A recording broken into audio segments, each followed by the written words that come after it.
dans Exode chapitre 2, verset 1 à 10, on nous parle de l'histoire de cette femme.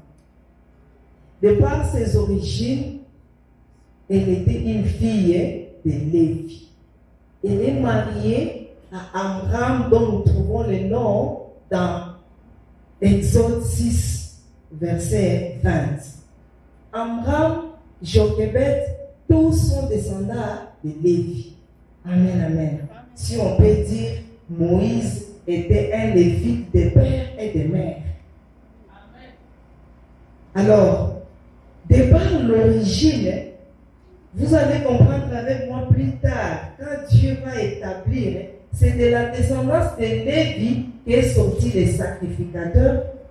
D'abord, c'était sorti les sacrificateurs du tabernacle, et après, les prêtres du tabernacle, et après, en s'en est suivi les sacrificateurs du temple. Et désormais, la famille des Lévites était considérée comme la famille des sacrificateurs. Et ici, Dieu est en train de préparer ça avant. Vous voyez, bien aimé, Amram va prendre Jochebed, tous descendants de Lévi. Alléluia. Je voulais dire à quelqu'un, quand tu te retrouves quelque part, ce n'est pas un hasard.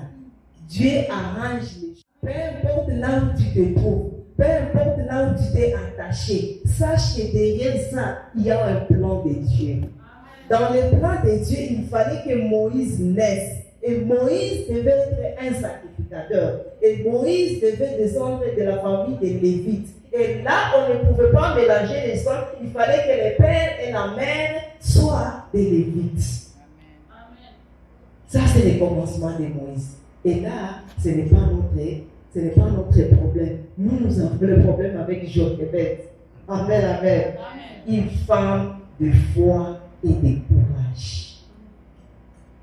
Alors on démarre.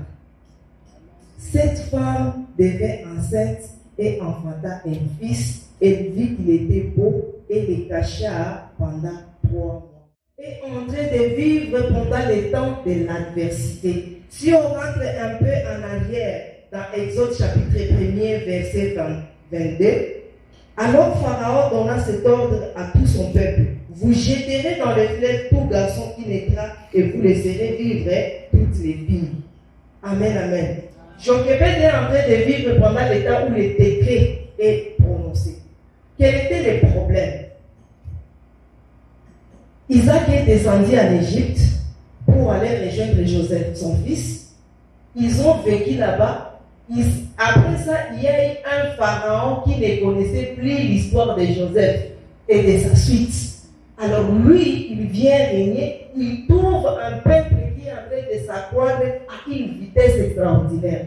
Alors qu'est-ce qu'il demande? Il demande à ce qu'on arrête la croissance des Hébreux. Et là, il demande qu'on tue les enfants à la naissance. Amen, amen. C'est-à-dire, Moïse est né pendant où les enfants étaient en train de mourir. Pour dire, maman alliance, au petit monde, on va à Amen, amen. Les enfants qui pouvaient vivre à cette époque, c'était des filles. Si c'est un garçon, on doit les jeter dans les fleuves Nil. Et ça, c'était un décret. Et c'est à ce moment que cette femme est en train de concevoir. Elle conçoit. Et je m'imagine à l'époque, il n'y avait pas d'échographie. La Bible dit qu'elle enfanta. Quand elle enfante, elle trouve que l'enfant c'est garçon. C'est-à-dire, le sort est déjà décidé. Amen, amen. Le sort de ce garçon est déjà connu. Il ne doit pas vivre. Mais la Bible me dit, cette femme a vu que l'enfant était beau. Moi, je me dis quoi? Jochebed n'a pas vu la beauté physique, mais elle a vu même la beauté intérieure de cet enfant. Quand elle a décidé de faire face à l'adversité, quand elle a décidé de prendre le courage, de prendre les risques, elle-même de la mort, elle dit, elle vit qu'il était beau et les cacha pendant 3 mois. Maman, nous sommes tous des parents si nous avons enfanté. Est-ce qu'on peut cacher un bébé pendant 3 mois? Je me demande par quel mécanisme cette femme a fait pour cacher un bébé qui ne pouvait pas pleurer. Et d'ailleurs,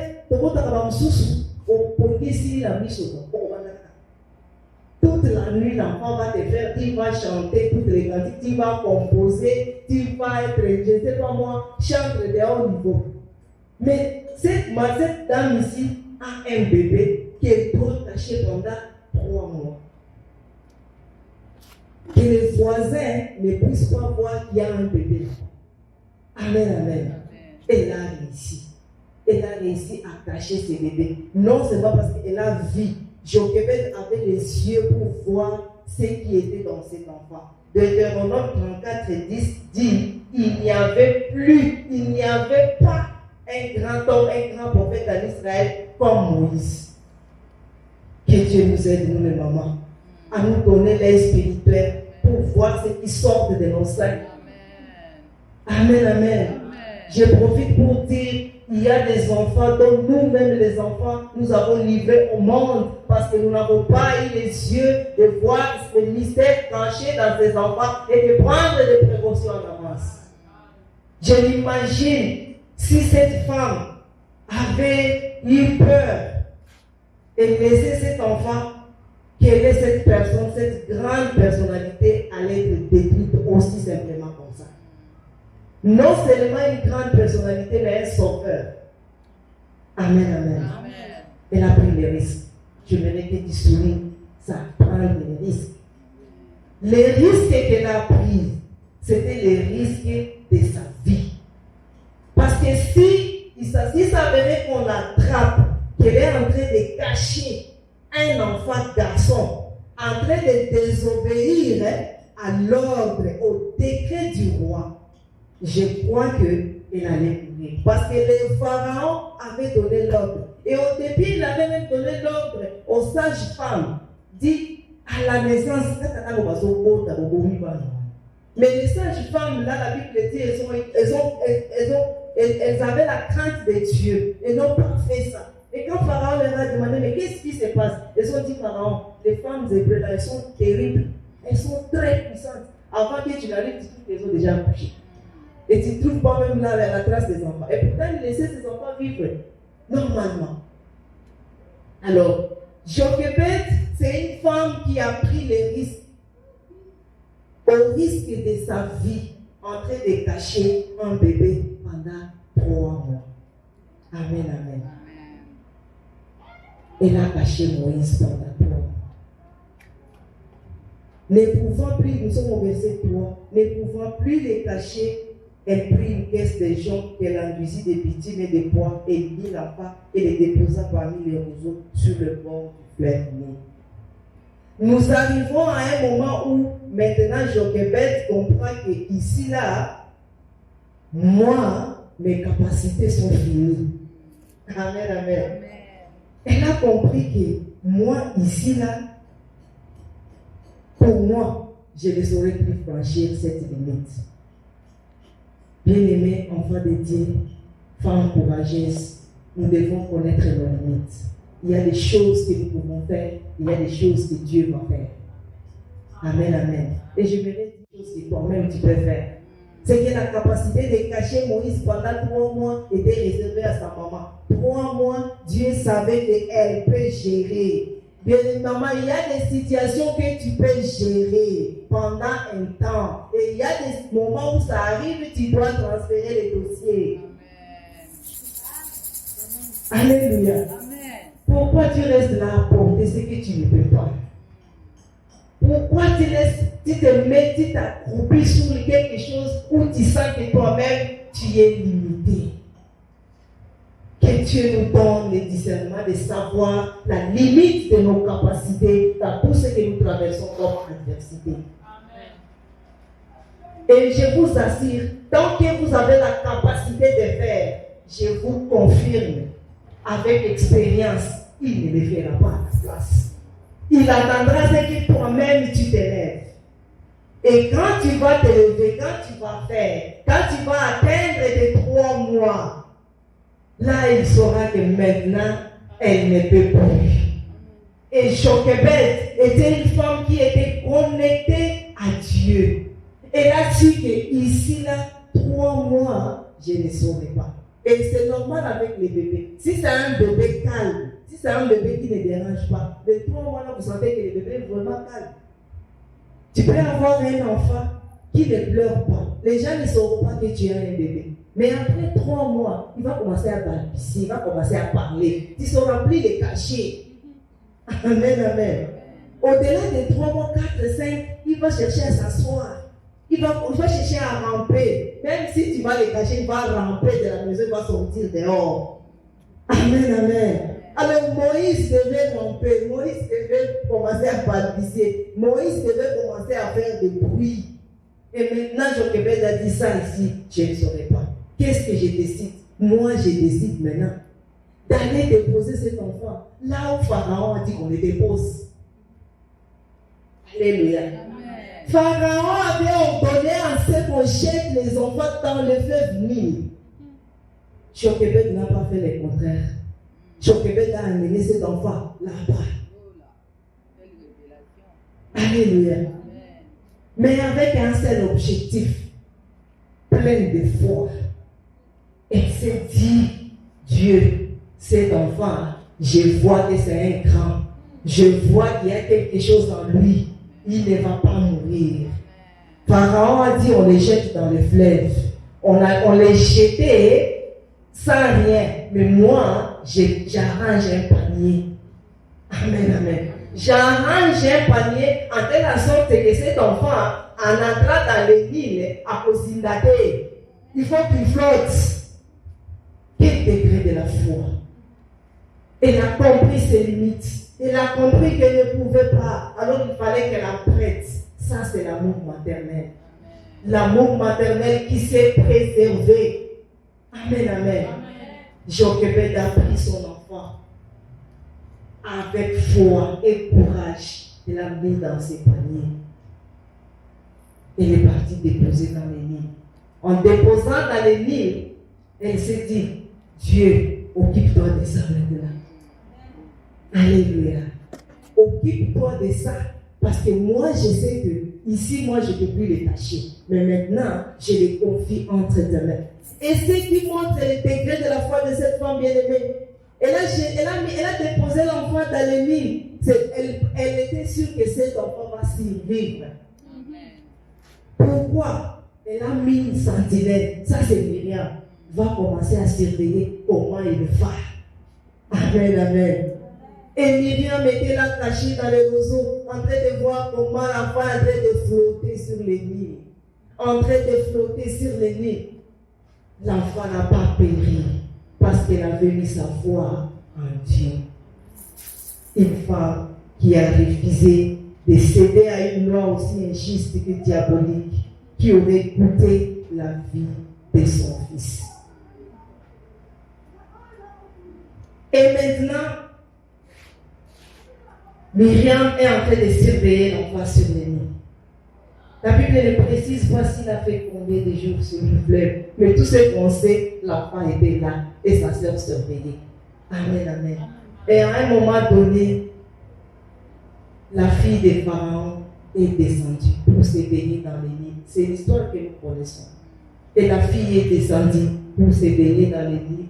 Et quand elle est descendue, bien aimée, elle a trouvé cet enfant. Nous sommes au 6e verset. Elle l'ouvrit et vit l'enfant. C'était un petit garçon qui pleurait. Elle a eu pitié et elle dit, c'est un enfant des Hébreux. Alléluia. Alléluia. Bien-aimé, en naissant, nous avons une identité. Et quand on est de nouveau, quand on reçoit Jésus-Christ comme Seigneur et Sauveur, on reçoit une identité, mes bien-aimés mamans. Et cette identité-là, elle n'est point cachée. Personne n'avait dit à la femme de Pharaon que ça c'est un hébreu. Non. Personne. Qui pouvait imaginer? Mais cette fille a vu cet enfant. Et quand elle a vu cet enfant, elle connaissait la loi que son père avait donnée. Elle s'est dit sûrement, ça c'est un enfant des Hébreux qu'on a laissé ici. Et voyez maman, la providence divine. Cette femme, cette fille a eu pitié. Pitié de cet enfant. Elle est la deuxième femme qui décide de briser encore une loi. Elle est la princesse. Amen, amen. Elle est la princesse. Le décret a été promulgué par son père. Et le décret disait que l'enfant hébreu ne doit pas vivre. Mais cette fille décide à ce que l'enfant vive tout en état hébreu. Amen.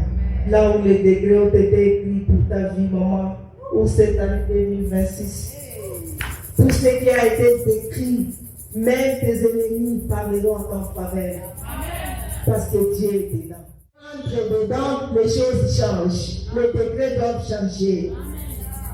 Et même les décrets changent par ceux qui les ont promulgués. La fille du roi, c'est la princesse, c'est l'égyptienne. Mais elle décide à ce que l'hébreu vive. Amen, amen.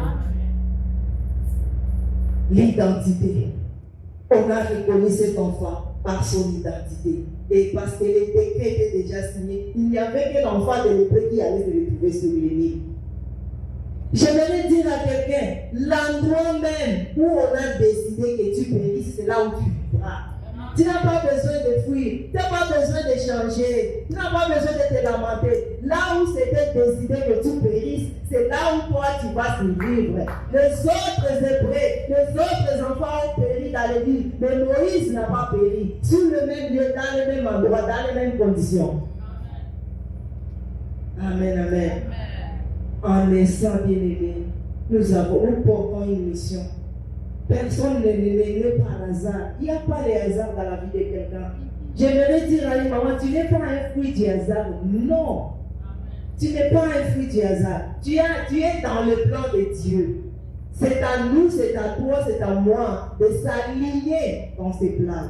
Et Dieu nous attend quelque part. Je l'ai dit tantôt, Dieu ne peut pas faire ce que tu dois faire. Et parfois, maman, nous échouons, parfois nous pleurons, parfois nous sommes en difficulté parce que nous ne sommes pas en train de saisir, nous ne sommes pas en train de nous positionner selon ce que Dieu attend de nous. Cette maman, elle s'est positionnée. Cette maman, elle a su que non, je m'engage, je m'allie à sauver une vie. Alléluia. Amen. Et si elle avait avorté? Ce grand homme qui n'avait jamais eu son semblable à Israël, qui a vécu pendant longtemps, j'aimerais décourager à une maman. Je sais que nous de la KDC nous sommes sauvés. Je vois mes jeunes sœurs ici. Ma jeune sœur, même si tu conçois dans l'illégal, je ne vous dis pas d'aller concevoir dans l'illégalité, mais quand tu conçois illégalement, accepte, parce que tu as consommé le premier péché. Accepte l'humiliation, accepte tout ce qui adviendra. Alléluia. Mais je dis à une soeur, je dis à une maman, ne questionnez jamais l'avortement. Tu ne sais pas la personne que tu es en train de faire partie, si elle est qui. Et je vous rappelle qu'il n'y a pas les enfants illégaux, il n'y a que les parents illégaux. Tous les enfants sont légitimes. Et si vous vous opposez, allez demander à Jephthé, il vous dira. Vous connaissez l'histoire de Jephthé. Voilà. Amen, amen. Cette maman n'a pas eu l'idée d'avorter cet enfant. Et vous savez, bien aimé, nous peut-être nous avons cette grâce de nous rencontrer, d'écouter la parole de Dieu, mais de dehors est risqué. Il y a des mamans qui amènent leurs filles même à l'avortement. Dès qu'elles constatent que l'enfant a dérapé, l'enfant a fait un faux pas, c'est une erreur. Maman assume la honte. Elle a fait une erreur. Même si tu es chrétien, même si à ta maman Mokambi, moi je dois me miser, Ndima. Amen, amen. Ndima, c'est un péché. Tous les péchés sont pardonnables. Alléluia. Mais ne commets plus le meurtre. Parce qu'il y a des mamans qui amènent leurs enfants, qui poussent même leurs filles à faire des avortements, ignorant que l'enfant qu'on a conçu illégalement là sera qui demain tu ne connais pas. Alléluia.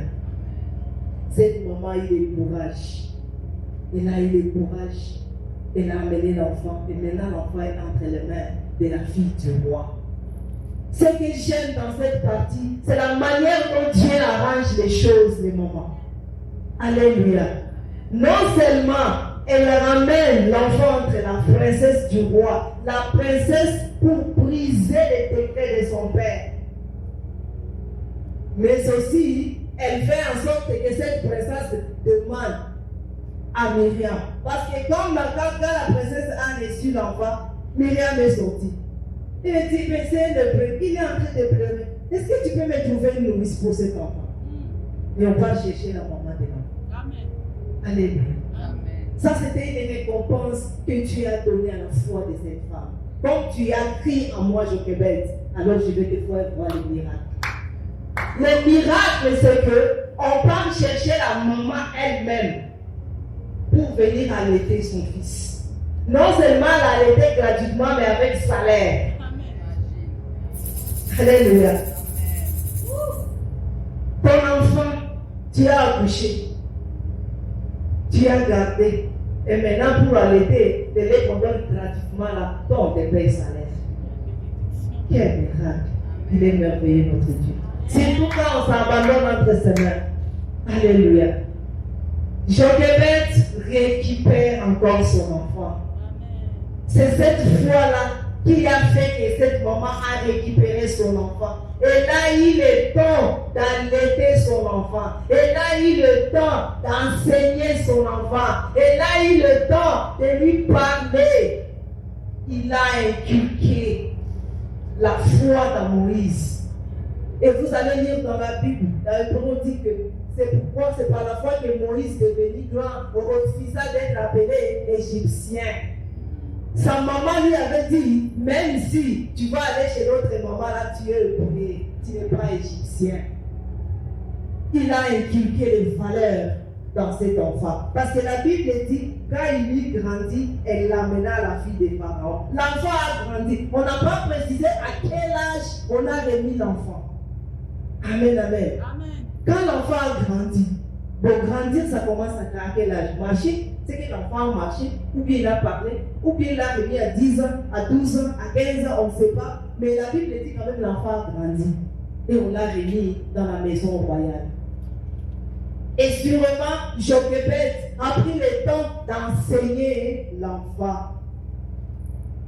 Et Proverbe 22:6 dit, instruis l'enfant selon la voie qu'il doit suivre, et quand il sera vieux, il ne s'en détournera point.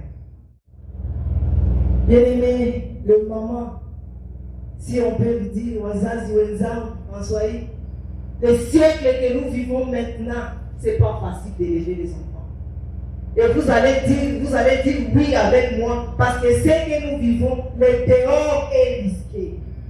Tu peux t'efforcer à donner une bonne éducation à l'enfant à la maison, mais le dehors enseigne autre chose. Il y a la rue, il y a l'école, il y a la société. Et nous avons la génération Android, là où les enfants nous gèrent. Amen, amen. Tu vas croire que l'enfant ne connaît pas, mais l'enfant connaît plus que toi. Là où toi tu as la pudeur, là où toi tu as la honte de dire à l'enfant des choses, elle connaît avant toi, il connaît avant toi.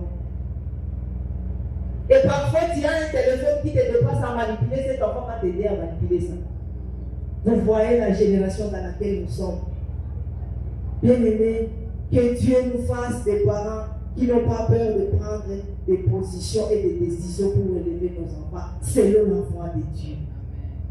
Et c'est là je vous conjure les mamans, faisons-les avec sévérité. Il n'y a pas à blaguer là-dessus. Parce que leur destinée en dépend. Qu'est-ce que nous ne voyons pas aujourd'hui? Nous, parents, nous sommes en train de laisser aller aux enfants. Peut-être nous, les parents chrétiens, nous sommes en train de s'efforcer, mais ici, dehors, il y a des parents, tu vois, on offre un iPad à un enfant de 3 ans.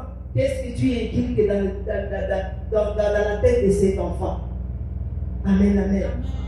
Tu télécharges des dessins animés qui sont en train de passer, qui parlent de l'homosexualité, qui parlent de la sorcellerie, de la magie.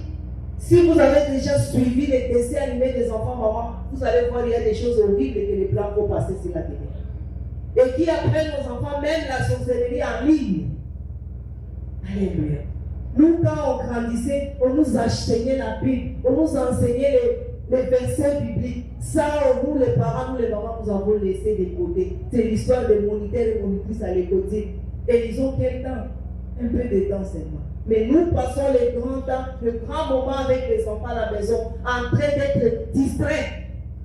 Et nous laissons les enfants à la merci de l'éducation diffuse. Et cette éducation est en train de détruire les enfants. Mais quel est le problème? Nous sommes surpris de te retrouver avec un enfant sorcier dans la maison. Tu es chrétien, tu es papa est chrétien, maman est chrétienne. Mais vous avez un document qui est dans la parole. Amen, amen. Nous devons surveiller les enfants, maman. Nous devons prendre des décisions au risque même de nos vies. Nous devons être exigeants envers nos enfants. Les instruire selon la voie de Dieu. Leur montrer la voie de Dieu. Ça va nous aider. Si aujourd'hui nous voyons dans la rue beaucoup de dégâts, c'est parce qu'une mère a échoué. Et ça, je n'ai pas peur de le dire tout haut. Tout ce que vous voyez dégâts dans la rue, c'est parce que moi, une mère, toi, une mère, tu as échoué quelque part. Amen, amen. Parce que la Bible dit, instruis l'enfant selon la voie qu'il doit suivre. Quand il sera vieux, c'est pas maintenant. Nous, ce que nous devons faire notre part. Nous devons donner une semence dans les enfants. Vous savez, les enfants, c'est un terrain vierge. Les enfants, ce sont des innocents. Les enfants reçoivent la semence et c'est la semence qui germe et qui produit des fruits. Aujourd'hui, nous voyons les fruits dans nos sociétés. C'est une semence. Si ça a échappé à la maison, c'est que la rue a donné. Si ça a échappé à la rue, c'est que l'école a donné. Amen, amen. Et vous voyez les fruits. Et je vous assure, les mamans, les fruits là sont amers. Et surtout pour nous, les mamans, quand tu vois ton enfant en train de se comporter mal, on a bâti pour lui, on a bâti, va tomber. Amen. Va tomber pour la nuit, pour aller bâti. Et le vol commence à la maison. On commence par prendre la viande dans la casserole. Maman, ceux qui n'ont pas mis des noms à la tête, et vous m'imaginer là-bas. Amen. Il y a des petites choses que nous tolérons. Je ne sais pas si c'est par amour maternel, je ne sais pas si c'est par pour cajoler les enfants, mais je te dis que c'est une semence. Que si tu ne prêtes pas attention, tu en mangeras les fruits. Jochebed n'a pas fait ça. Jochebed a enseigné Moïse. Il lui a inculqué les lois hébraïques. Alléluia. Raison pour laquelle quand Moïse est sorti, la Bible dit qu'il est sorti, il a trouvé les gens en train de se battre. Un Égyptien en train de battre un Hébreu. La Bible dit que Moïse a battu l'Égyptien, l'a tué, l'a caché dans les sables. Alléluia. Il est sorti pour la deuxième fois. Il a trouvé que les Hébreux sont en train de se battre. Il les a séparés. Il a dit, vous êtes mes frères. Pourquoi vous battez? Toi, tu veux me tuer comme tu as tué l'Égyptien. Amen, amen. C'est parce que Moïse a grandi tout en connaissant que je suis hébreu. Et que mon peuple est en train de souffrir. Et que je dois libérer ce peuple. En entrant seulement dans les combats de l'Égyptien et de l'Hébreu, il a fait la justice là-bas, par lui-même, d'une mauvaise manière. Et c'est ce qui a provoqué sa fuite. Mais ce n'est pas une mauvaise manière parce que c'était dans le plan divin. Commencer la mission. C'est ce qui a fait qu'il a fui la maison du Pharaon. Mais Dieu, dans sa providence, a laissé à ce que Moïse grandisse dans la maison de Pharaon. Parce qu'il savait qu'un jour, Moïse reviendra pour affronter son grand-père.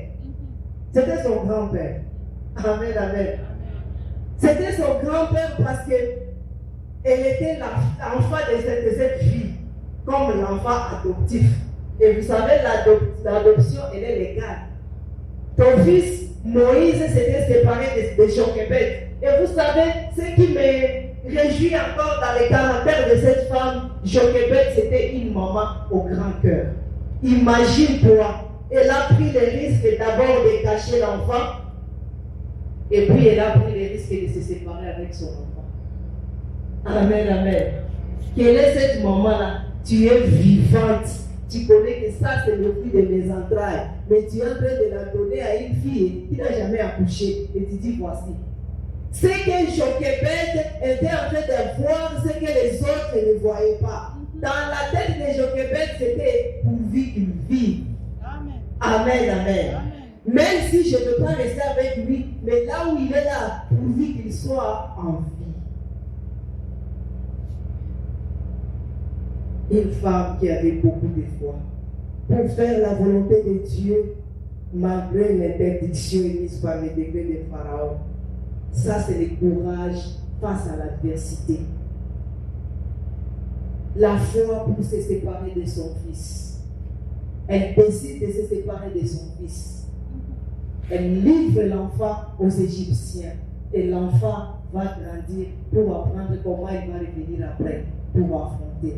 C'est une histoire très longue, les mamans, mais j'aimerais à ce que nous puissions retenir au moins 2 ou 3 leçons qui disent que Jochebed est une femme de foi et de courage face à l'adversité. Elle a choisi de désobéir à l'homme et d'obéir à Dieu. Il est parfois nécessaire, je ne dis pas toujours les mamans, je dis il est parfois nécessaire de désobéir aux autorités humaines pour obéir à Dieu. Il est parfois judicieux de désobéir à l'ordre du mari pour plaire à Dieu. Je ne suis pas en train de révolter les mamans. La Bible dit que les femmes soyez soumises. Mais il y a des ordres mal donnés dans les foyers. Et si tu comprends que ça c'est un ordre qui ne va pas plaire Dieu, maman, je te dis, décide, prends les risques de dire non. Amen. Parce que Dieu sera avec toi. Amen, amen. Parce que Dieu sera avec toi. L'autorité humaine, Pharaon avait donné l'ordre qu'on tue les gens. Et c'est le crime. Amen, amen. Mais ici, Jochebed décide de donner vie. Et ça a plu à Dieu. Et Dieu était derrière lui. À chaque fois que tu prendras une décision qui va plaire à Dieu, maman, rassure-toi que tu as son appui. Même dans le foyer. Mais je demande à ce que ça se fasse dans l'humilité. Dans l'humilité. Alléluia. Décide de désobéir à un ordre mal donné. Ne pas plaire à un homme, mais plutôt plaire à Dieu. Je vais donner un exemple. Une femme conçoit. Vite après un enfant. Vous savez, nous les mamans, surtout pour le premier enfant. Si tu accouches le premier, le deuxième là arrive vite. Alléluia. Il y a de ces gens-là dont les autres enfants arrivent 3 mois après. Depuis elles ont 3 mois, vous avez assez compliqué. Et là, il y a des hommes qui disent aux femmes, va te faire avorter. Alléluia. Et il y a des femmes chrétiennes qui acceptent ça aussi. Maman, si tu as déjà fait ça, je pense qu'ici, ça ne va pas. Ici, ça ne se retrouve pas. Mais si au moins tu as obéi à un ordre donné comme ça, tu vas dire pardon à Dieu. Parce que l'enfant que tu décides d'avorter là, tu ne sais pas ce qu'il est. Et parfois, pour préserver l'harmonie du couple, il y a des couples qui décident d'aller faire sortir un bébé. Pour raison, et les raisons sont valides. Même les docteurs te diront que c'est vraiment valide. Le bébé a 2 mois, tu as une grossesse. Mais l'autre ici va mourir, non? L'autre ici va pas bien grandir. Pour préserver la vie de celui-ci, on décide d'enlever l'autre. Qui vous a dit ça? Le Dieu qui donne les enfants, il sait que l'autre est à 2 mois, l'autre est dans le ventre, tous vont grandir, ils vont quitter les mêmes seins. Amen, amen. Et je vous dis, maman, si vous décidez de garder cette grossesse, tous ces enfants naîtront. Ils grandiront. Très bien encore. Et quand ils vont commencer à marcher, on dirait qu'ils sont des jumeaux. Non, on va dire oui, on va picher dans 9 mois. Amen, amen. Les ordres. Alors, l'histoire de Jochebed nous enseigne que les enfants sont un don de Dieu et qu'il faut les gérer fidèlement comme des dispensateurs de ces mystères. Maman, les enfants sont des dons. Les enfants cachent beaucoup de mystères. Alléluia. Si aujourd'hui, nous, les mamans, nous sommes en train d'échouer, c'est parce que nous ne sommes pas en train de... Nous pensons que c'est automatique. Concevoir, mettre au monde, c'est tout. Tu peux faire une prière, tu pries, Dieu donne-moi un enfant, tu conçois, tu ne demandes pas à Dieu quelle est la suite de cet enfant. Alléluia. Je vous garantis, les mamans, les enfants sont un mystère. Et ce mystère-là, ça se passe entre Dieu et nous. Ça se passe entre nous. Les hommes solo et ils sont ensemble. Alléluia.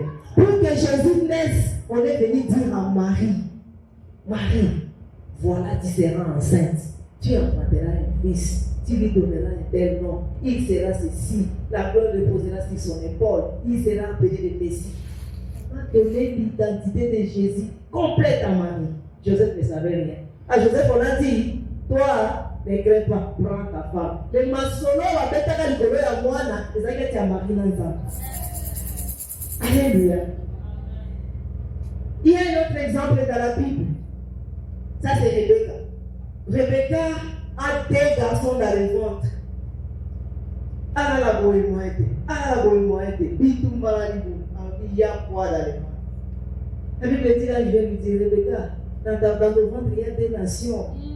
Il y a des nations qui se battent. L'aîné sera assujetti au cadet. Amen. C'est-à-dire, l'aîné, il sera aîné, mais il sera assujetti au cadet. Alléluia. Isaac n'avait pas dit. Quand il est vieux, il dit Esaü, va chercher le gibier, je dois manger pour que je te bénisse. Rebecca se souvient, parce que ce n'est pas l'aîné, c'est les cadets. Alléluia. C'est les cadets. Esaü est parti. Rebecca récupère Jacob, dit Jacob, on fait vite. Ta bénédiction là t'appartient. Nous mettons au monde les enfants, si je peux dire, dans notre soirée de prière, foi, comme ça. Tu ne demandes pas qu'est-ce qu'il y a derrière cet enfant. Alléluia. Nous autres, on a mis 6. J'ai commencé à faire ça au 4e enfant, l'état. Et les 2 enfants, ils sont très combattus parce que j'ai commencé à demander après Dieu. Et ça va m'en déguenir. Et ces 2 enfants-là, je les ai accouchés par césarienne. L'autre, j'ai risqué de mourir avec. L'autre était sautigé mort de l'âge 4 jours. Alléluia. Ce sont des enfants où j'ai demandé à Dieu, ils cabonient les arbres. Mais pas sous sur la porte qui va pas cabonner. Et pourtant, maman, je vous garantis, ce que vous avez encore dans cette école-là, dès la conception, commence à parler avec ces enfants. Commence à demander à Dieu, c'est quel type d'enfant que je porte? Qui sera-t-il? Quelle sera sa voix? Comment je vais l'instruire? Comment il va marcher? Il n'y a rien de caché. C'est un mystère et ce mystère-là, les codes, c'est entre nous et Dieu. Le problème avec nous les mamans, nous ne savons pas décoder les enfants que nous avons. Et le diable, connaissant ça, qu'est-ce qu'il fait? Il vient avant le temps, avant même, il sème. Et tu vas penser, non, c'est un enfant qui a une grande destinée. Et il va nous la grande destinée de ma paix. Parce que le diable a déjà vu que cet enfant va me tourmenter. Alléluia. Cet enfant que cette maman porte, elle va me faire du mal. Alors, comme toi, maman, tu es distraite, tu ne sais pas décoder le mystère derrière ce bébé, le diable était à l'équipe de son âme. Père ici.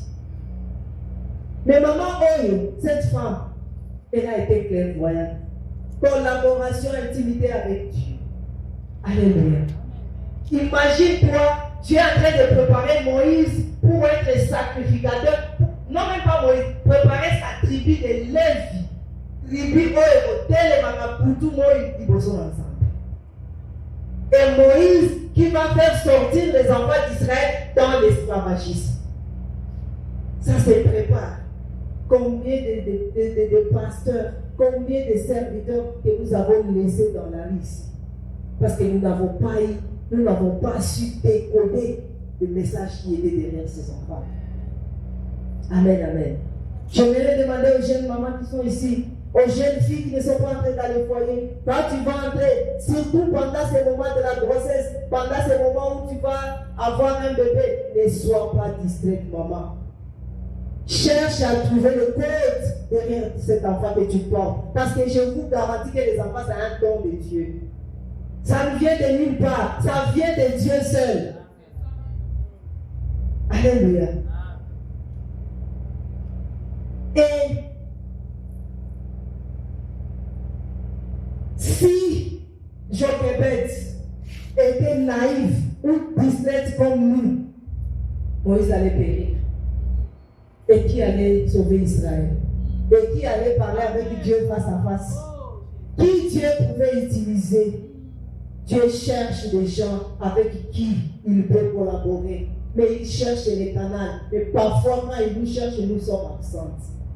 2026, il y a beaucoup de bâtis. Nous prendrons des risques. Soyons des femmes qui vont oser malgré les difficultés, malgré l'adversité. Sois une femme qui va prendre une décision. Et rassure-toi que derrière ta décision, il y a Dieu dedans. Et je te confirme, s'il y a Dieu dedans, tu réussiras, quelle que soit l'adversité. Alléluia. Quels que soient les mille enfants, c'est l'eau. L'eau, ça submerge. Amen, amen. Mais dis-moi, maman, par la foi, même si tu vois que on a Kozinda, mais dans ta tête, dis que je vais flotter. Alléluia.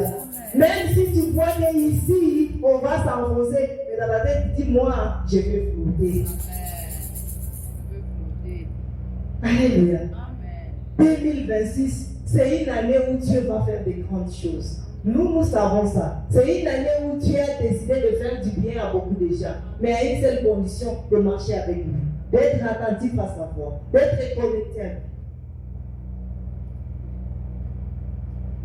Prendre des décisions qui vont nous amener à vivre selon les desseins de Dieu.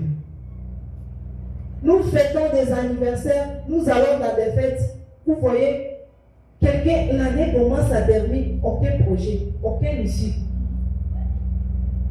Curieusement, nous faisons des projets mondains. Amen, amen.